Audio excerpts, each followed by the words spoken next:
मिथुन राशि वालों, कुंडली के दसम भाव में महाविस्फोटक स्थिति उत्पन्न होने जा रही है। आप कहेंगे ये कैसे?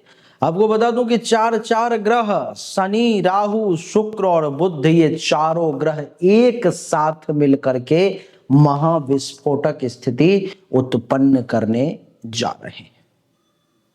क्योंकि चारों ग्रहों की जब टकराव होगी एक भाव में, मैं रहूंगा मैं रहूंगा मैं रहूंगा, ये मेरा प्रतिनिधित्व है, मेरा प्रतिनिधित्व है, मैं हीरो हूं, मैं मालिक हूं यहां का, तो उसमें टकराव की स्थिति उत्पन्न होगी। और जब टकराव की स्थिति उत्पन्न होगी तो विस्फोट भी होगा, विस्फोट होंगे तो कुछ अमृत भी निकलेगा, कुछ विष भी निकलेगा। क्या कैसे होगा, इस वीडियो में आइए जानते हैं। मैं सबसे पहले आपको मिथुन राशि के बारे में बताता हूं, फिर दसम भाव के बारे में बताता हूं, फिर सभी ग्रहों के बारे में बताता हूं, फिर यहां पर इनके युति का परिणाम भी बताता हूं। आइए समझते हैं। देवी और सज्जनों, मिथुन राशि एक वायु तत्व की राशि है और द्विस्वभाव वाली राशि मानी जाती है। इसका स्वामी ग्रह जो है वो बुध है। और क्या है, मिथुन राशि के लोग बहुत ही बुद्धिमान होते हैं, तर्कशील होते हैं, संवाद करने में, बोलने में, बातचीत करने में माहिर होते हैं। बिजनेस व्यापार बहुत बढ़िया चलता है और लेखन क्षेत्र से जुड़े हुए होते हैं। देवी और सज्जनों, मिथुन राशि के जातक प्रायः चतुर, वाणी कुशल, तीव्र बुद्धि वाला और नवीन विचारों से युक्त होते हैं। ये लोग परिवर्तनशील होते हैं और एक ही समय में कई काम को करने की कोशिश करते हैं। क्या लगता है आपको, ये सब मिथुन राशि में है? आपने कभी ऐसा कुछ अनुभव किया है? अगर हां तो इसी वक्त वीडियो को लाइक कर दें। आइए अब दसम भाव के बारे में जानते हैं। देवी और सज्जनों, दसम भाव कुंडली का कर्म का भाव कहा जाता है। यह भाव व्यवसाय, कैरियर, समाज में प्रतिष्ठा, पद प्रतिष्ठा, उन्नति, पिता, सरकार, नेतृत्व क्षमता, इन सब का कारक होता है, दर्शाता है इसको। इस भाव में स्थित ग्रह तय करते हैं कि जातक अपने कार्य क्षेत्र में कैसा प्रदर्शन करेगा, कितनी ऊंचाई तक जाएगा, वो इस भाव में बैठे हुए ग्रह और इस भाव का स्वामी तय करता है। आइए देवी और सज्जनों, सबसे पहले इस भाव में बैठे हुए ग्रहों को और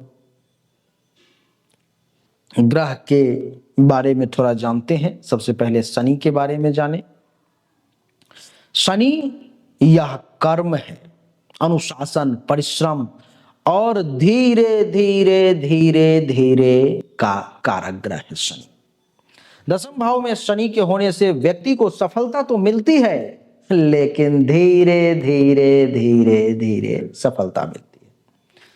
लेकिन मेहनत से वह बहुत बड़ी ऊंचाई को हासिल कर लेता है। और आपकी जानकारी के लिए बता दूं कि शनि यहाँ 2.5 साल के लिए है। आने वाले 2.5 साल में आप भी एक लीजेंड की तरह जाने जाएंगे, बहुत ऊंचे स्तर पर में होंगे। राहु की बात करूं तो यह छाया ग्रह, छल कपट, अचानक परिवर्तन और राजनीति से जुड़ा हुआ माना जाता है।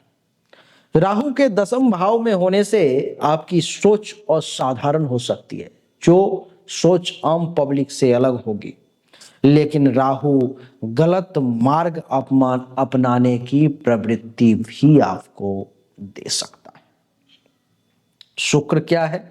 यह भोग, विलास, कला, सौंदर्य और प्रेम का कारक ग्रह शुक्र माना जाता है। दसम भाव में शुक्र के होने से आपको रचनात्मक क्षेत्र, फैशन, फिल्म, मीडिया, होटल या मनोरंजन से जुड़े व्यवसाय में बड़ी सफलता मिलने के योग है। देवी और सज्जनों, बुध क्या है?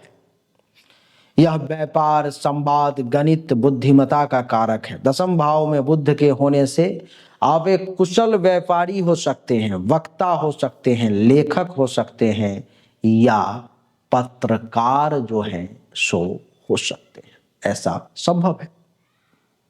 इन सब की जो विस्फोटक स्थिति होने जा रही है, टकराव जो होने जा रही है, इसका आपके ऊपर में क्या प्रभाव पड़ेगा। देवी और सज्जनों, यह युति आपको चतुर बना देगा। आपके सामने होशियारी में अच्छे अच्छों की नहीं चल पाएगी। कोई अगर आपको बेवकूफ बनाने की कोशिश करेगा तो वो मूर्खता कर रहा है। कहते हैं तुम किसे अपने बाप को सिखा रहे हो, वो नहीं जानता कि आप इस मामले में उसके बाप हैं। इस समय में आप एक अच्छे व्यवसायी बन सकते हैं, परिश्रम करने से नहीं चुकेंगे और बहुत ज्यादा चालाक आप बन सकते हैं, बहुत ज्यादा चालाक। आपकी चालाकी के सामने कोई नहीं टिक पाएगा। देवी और सज्जनों, शनि की उपस्थिति भी है यहां पर में। आप तो जानते हैं कि शनि अनुशासन का कारक है, तो ये आपको अनुशासित बनाने का प्रयास करेगा, आपको अनुशासन प्रदान करने का प्रयास करेगा। राहु कुछ अनैतिक विचार भी जो है सो आपको देने की कोशिश कर सकता है। राहु जो है सो गलत मार्ग पर ले जाने का भी आपको प्रयास कर सकता है, तो उससे आपको बचने की कोशिश करनी है। यहाँ पर और कौन है, तो देवी और सज्जनों यहाँ पर में शुक्र भी है। शुक्र के साथ भी युति है, जिसके वजह से आप कलात्मक के क्षेत्र में कला, आर्ट, फैशन, सौंदर्य, डिजाइन, फिल्म, ब्यूटी इत्यादि, ये सब जो शुक्र से संबंधित जितना भी सेक्टर जुड़ा हुआ है, उन सब के क्षेत्र में राहु शुक्र की युति है, ये आपको ग्रेड अप कर सकता है। आप जिस जगह पर में काम करते हैं, हो सकता है आने वाले 2 महीना में वहां किसी पुरुष अथवा महिला के साथ आपका संपर्क बने। हो सकता है आपका एक्स्ट्रा मैरिटल अफेयर हो जाए, अथवा विवाह नहीं हुआ है तो अफेयर चालू हो जाए, ऐसा संभव है। बुध के कारण आपकी संवाद क्षमता बहुत प्रभावी होगी। बुध के कारण संवाद क्षमता आपकी बहुत प्रभावशाली होगी।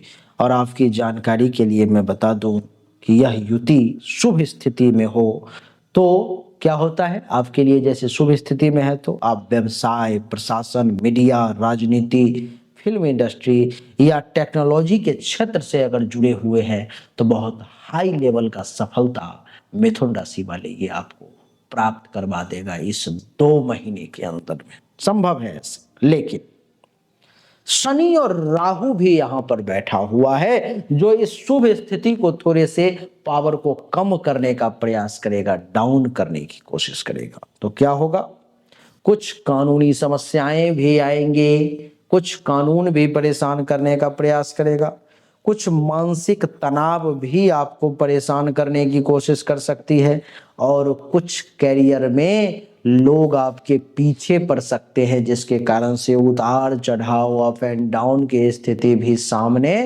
आ सकती है। इसलिए आपको सावधानी से काम करना होगा, बुद्धियारी से, होशियारी से, चालाकी से काम करना होगा, नहीं तो काम बिगड़ सकता है।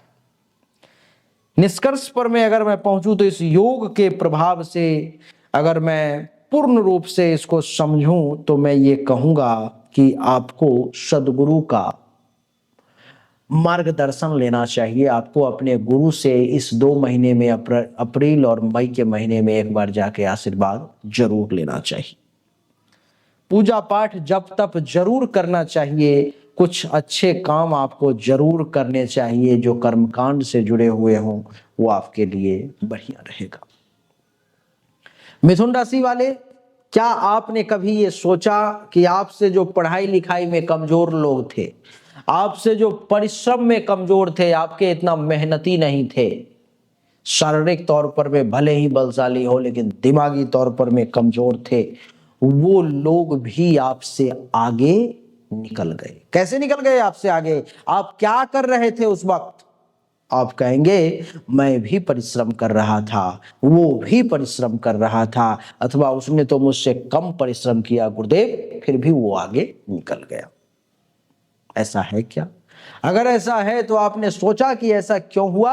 आप कहेंगे जी अवश्य सोचा, उसको भाग्य का साथ मिला, हमें भाग्य का साथ नहीं मिला, इसलिए मैं पीछे रह गया और वो आगे निकल गया। आपको भाग्य का साथ मिले इसके लिए आपने क्या किया? आप कहेंगे इसके लिए तो मैं कुछ नहीं कर पाया। अरे भैया वही तो खेल था, आपने वो नहीं किया। आपको सबसे पहले अपने स्वामी, आपका जो मालिक है ना राशि का स्वामी, वो बुध है, वो कमजोर है, उसको मजबूत करने का प्रयास करें, तभी जाकर के जीवन में आप लंबी, कहते हैं ना रेस का घोड़ा, सफलता की एक नई छलांग, ऊंचाई को आप छू पाएंगे। बढ़िया क्वालिटी का एक पन्ना रत्न धारण करें, तभी जाकर के ऊंचाई मिलेगी। बढ़िया क्वालिटी का पन्ना रत्न दुनिया में कहीं से भी लेकर धारण करें, चांदी में धारण करें तो बहुत अच्छा। अगर आपको इसकी जानकारी नहीं है तो आप मेरे नंबर पर में व्हाट्सएप पर में मैसेज कर सकते हैं। मात्र 25,000 रुपए में पन्ना बढ़िया क्वालिटी का पूजा पाठ जप तप के साथ, सिद्धि के साथ, अंगूठी के साथ आपको मिल जाएगी। अगर सक्षम नहीं है तो पन्ना उपरत्न धारण करें, मात्र 5,000 रुपए में आपको पन्ना उपरत्न भी मिल जाएगा, वो भी अंगूठी के साथ, पूजा पाठ के साथ। चाहिए तो सामने दिए गए नंबर पर मैसेज कर लें, पेमेंट कर लेंगे। 10 दिन के बाद, पेमेंट के 10 दिन के अंदर में आपको वो रत्न अंगूठी के साथ प्राप्त हो जाएगी। अगर आपको पर्सनली मुझसे अपनी जन्म कुंडली या हस्तरेखा दिखाना है, 100% एक्यूरेसी के साथ पर्सनल जानकारी चाहिए, तो दोनों हाथ के हथेली का फोटो भेजें, जन्म तारीख, जन्म समय, जन्म स्थान भेजें, अवश्य जानकारी मिलेगी। देवी और सज्जनों, अच्छा लगा तो वीडियो को लाइक करें, शेयर करें, चैनल को सब्सक्राइब करके इसके बेल आइकन के बटन को दबाएं और कमेंट में लिखें जय बजरंगबली, तोड़ दे मेरे दुश्मन की नली।